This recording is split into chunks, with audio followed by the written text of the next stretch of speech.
Maayong adlaw mga tol, so another amazing game between International Master Oliver Di Makiling and Elias Bangeran of General Santos City.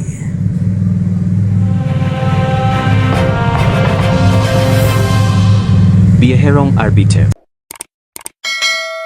So black po dito si Elias and white naman si IMD Max. Ayan. So kanilang rating difference, no? So 2-4, 1-4 ang FIDE rapid rating ni IM. Then si Elias Bangira naman ay 1871. Ayan, so ito, mababa yung rating ni Elias pero kilala po ito na talagang, kumbaga pumapatak.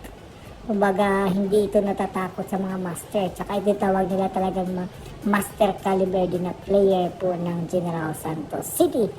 So yung opening po nila is Reti opening na na-convert po siya sa Indian game. Ayan. So pag napansin nyo, Indian na po siya. So ngayon tumira si IM ng knight sa gitna. Anong gagawin kaya ni Elias dito? Ayan. So kinain yung knight, takes knight. Then takes pawn si Elias, check. Ayan. Umiwas lang po si IM. Ang valuation ng ating engine ngayon is medyo lamang ng konti si IM. Maybe siguro dahil sa space advantage. So, F5. Pinakalawalan ni Elias. So, very, very good move. Ang purpose po dyan is to, to get the space advantage. Kumbaga, yan. Napaka-importante po yan. So, umatras lang po si IM D-Max. And si Elias siguro, very solid move. Yan, C6, Yung mga simpleng ganon tol, yan yung mga binibili talaga. Ayan, ito talaga yan yung mga malalalim na tira. So, umangat lang ng queen si D-Max. Anong gagawin dito ni... Ang idea siguro ni D-Max para ma-develop na yung kanyang rook sa dulo. And also to create pressure dito sa bishop ni Elias. So, very ginawa ni Elias, develop lang ng knight. So, very good para ma-open yung kanyang white square bishop. Ayan. So, mga tol, sa chess, importante po talaga na yung mga pyesa nyo is naka-develop lahat. So, rook, umangat ng rook, threat sa bishop, pero binigyan ng bad move ng computer. Bakit kaya? Ayan, so may threat sa bishop, Pero wag ganyang bad move sa computer naman kasi, yun, hindi rin nakita ni Elias, Binigyan niya ng bad move yung kanyang queen, tawag dyan, queen E7. Pero idea po dyan to support, para masuportahan po yung bishop. Ayan.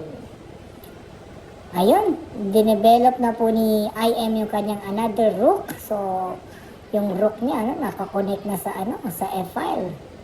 So, dito, pag nakita niyo naman dito, evaluation, medyo may kalamangan lamang si Elias gawa nga ng, meron siyang space advantage. Yan, another good move from Elias. Umangat lang yung kanyang bishop. Ang purpose po dyan, para ma-develop niya na yung kanyang rook. Dito, ayun, binasag na ni IM, tumira na sa gitna. Ano bang gagawin ni Elias dito? Ayun. Anong kakain ba? Ano bang pwedeng gawin dyan? Ayun, tinulak lang, which is good move. Kasi, pag ganyan po mga tol, pag nakuha mo yung space sa open file, huwag mo rin bigyan ng open file yung kalaban. Kasi nga pag kinain ni Elias yun, wala na, basag-basag. Then magkakaroon pa siya ng weak pawn sa D-file. Ayun, biglang nag-sacrifice, Sacrifice po ba yan? So, takes. Ang bilis, Grabe, meron na palang ganun, no? Kasi hindi pwedeng kainin ko kasi hangin yung queen, yung knight, Ayun, umangat lang. Parang binalik lang, pero hindi, Ayan, tinret yung knight. Anong gagawin dyan? Hangin yung rook. Anong gagawin ni Elias? Yun, kinain lang. Kinain yung pawn. Ang nangyari is parang two pieces for a rook. Ang nangyari po dyan. Pero tingnan natin. 1, 2, 3 yung pawn. Tapos dalawang pawn. Ayun. 2 pieces for a rook. Pero may dalawang pawn. Ayan, lakas ng pawn ni Elias, So, pero assessment ng computer, lamang na po daw konti yung white. Ayun, ang lalim na yan, no? Bishop C1. Pero hindi nagustuhan ng computer, ano? Kung ako dun, yung knight ko, i-develop ko na yung knight, eh. Yun ang mas ano, kasi yung bishop, parang ang ganda na ng pwesto ng bishop, eh. Ayun. Ang galing, Ilyas na Ilyas yung move na yun, ano? Yung basag-basag na ganyan. Ayun lang, ayun pala yung purpose ng bishop, para kukulungin yung rook. Pero wala lang, hindi pinansin ni Ilyas, kain-kain ng pawn. Ano kayang gagawin ni Ilyas para mawala makawala yung kanyang rook? Kasi parang parang makukulong yung rook, eh. And also, mayroong attack. Ayun, sa pawn sa D6. Ayun, pinakain lang, kain-kain, tapos kakain naman dun sa no? So, parang yung play ni Ilyas, ito yung pang-Ilyas talaga. Nangyari, bakit hindi natutuloy yun? Medyo na-delay yung ating, no? Yun, takes. Ito pang-Ilyas na position yung ganito, mga tol. Yung dynamic and double edge. Kumbaga, double edge. So, may check lang. Umiwas lang si IM, tago lang. And pag tingnan natin yung computer evaluation, tabla talaga. 0-0 talaga yung evaluation ng computer.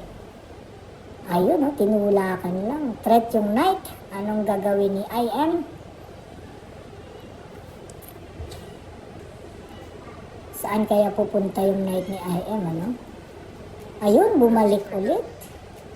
Yung mga ganyan, ang hirap arokin yung ganyan move. Kung ako nun, naangat papunta ko sa center yun, eh. So, bakit ko ibabalik? Parang na-cover ko yung rook ko. Ayun lang. Dito nagka-problema si Ilyas. Ayan. Na-bad move yung rook niya.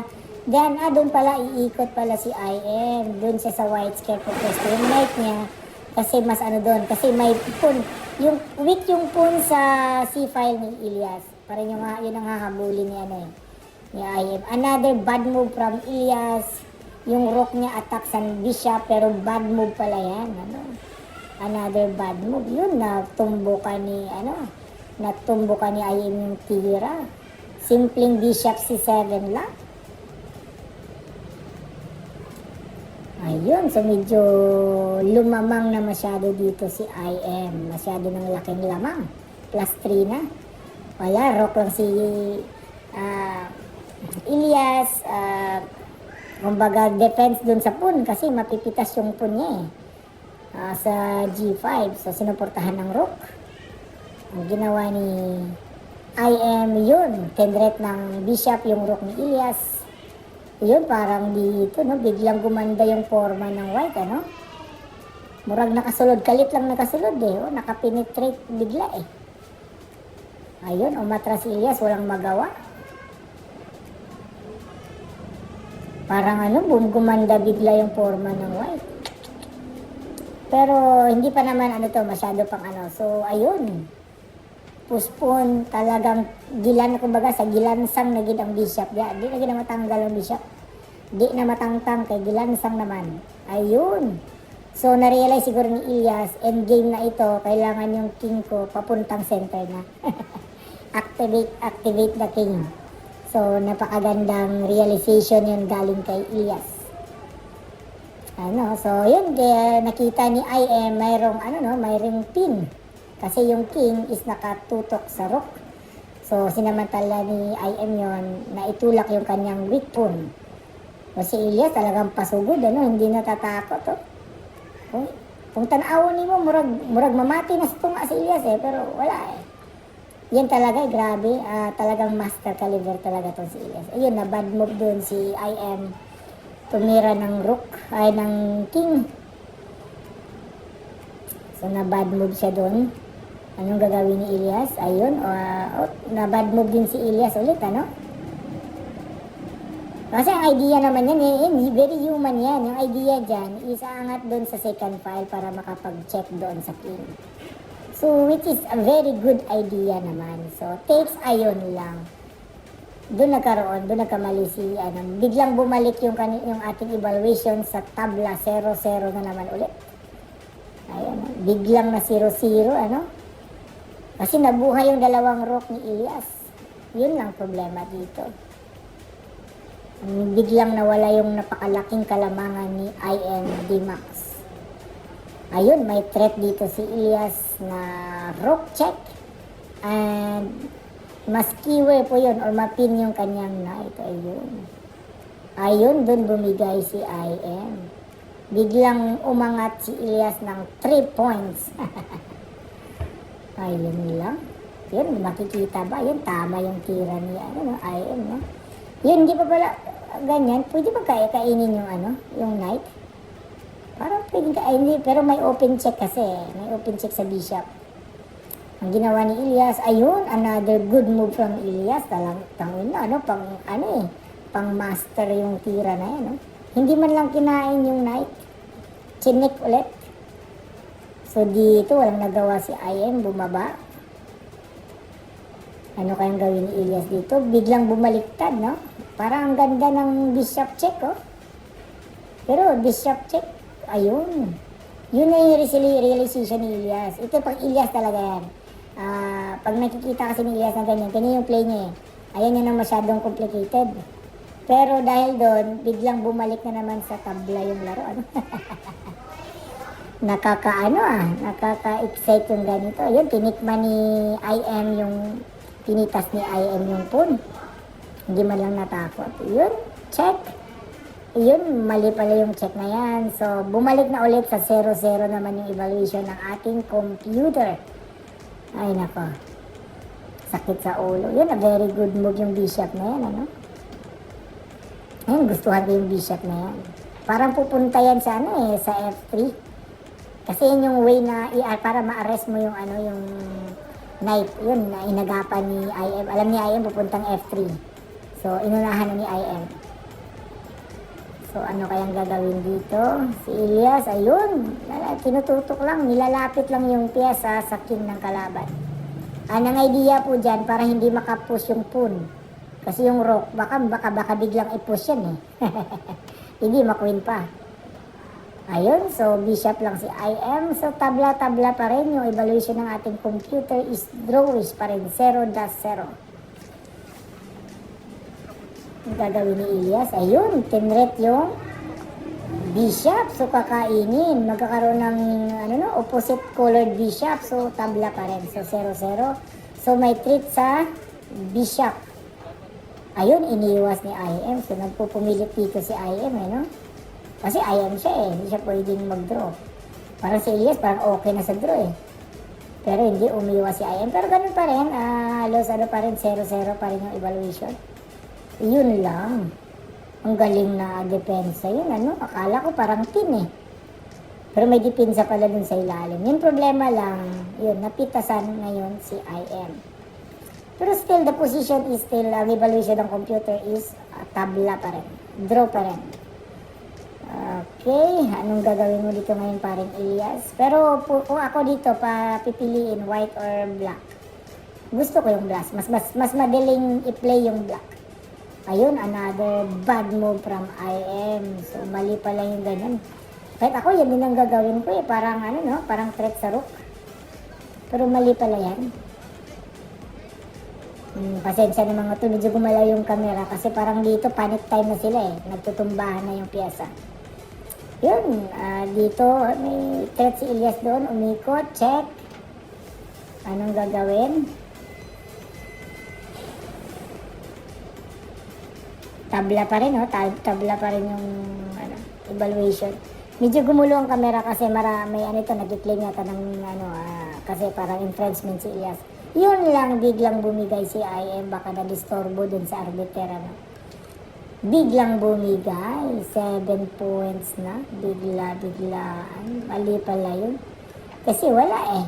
Yung mangyayari dyan kasi yung pawn, mga tol, matutulak. Tapos mapin yung yan, nakapin yung knight. Ayun. So walang magawa si IM, atras lang ng bishop. Hindi na problema ngayon, maitutulak na po yung pawn na yan. Yan ang problema ni Ilias, ni IM dyan. So dito, computer evaluation, +7 na po sa black. Ayan, Hindi pwedeng kainin eh. Ang hirap talaga ng chess. Ayan, so anong gawin dito niya? Ano kaya ang gawin ni IM? So, naghahanap si IM siguro ng tricks. Pero wala eh, si Elias ay master caliber po yan. Hindi mo yan pwedeng, hindi mo pwedeng anuhin ng tricks yan. Talagang malalim din po yan siya mag-analyze. Isa po yan sa pinakamagaling na player ng General Santos City. Ayun ang huling bitaw ni IM, Bishop B4. Para i-treat yung pawn, ang ginawa ni Elias talaga tinulak lang. Ganun lang. Hindi pala, hindi pwede kasi pagkainin ng bishop, yun. So another claim kasi natumba ulit doon.